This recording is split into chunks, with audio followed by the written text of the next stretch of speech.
Guys, simple tip lang guys. Paano ba malalaman ang potentiometer? Gumagana ba siya o hindi? Ngayon, may dalawang klase tayo ng potentiometer na ipapakita ko, ititest natin. Yan yung mga luma. Ito yung mga semi-bago. Kung napapansin nyo guys, may nakalagay 50K, di ba? B50K. Dapat ang rating niyan guys, around 50 mega ohms din dito sa tester natin na digital. Naka mega ohms yan guys. Dapat pag tinusok yan, dapat ang makukuhang reading ay 50 din. Tulad nito guys.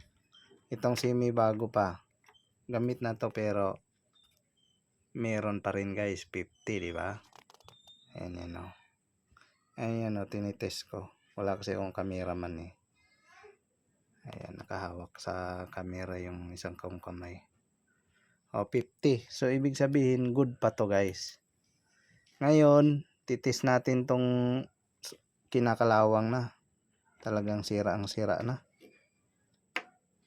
Tingnan natin guys kung anong pinagkaiba nilang dalawa. Di ba? Oil. Nakatusok yung test rod natin guys ha. Test probe natin. Oil. Anong meaning yan? Out of limit guys. Wala siyang madidetect na reading. As you can see guys, kinain na ng kalawang. Out of limit na siya, no? So, sira na to. Huwag na tong isali.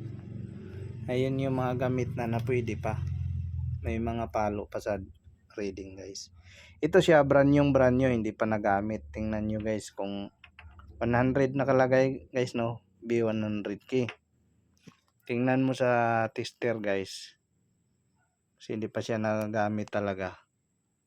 103.5 kilo ohms. Yan. Yan ang pagtitest ng potentiometer. Alright. Yan lang po guys. That's it.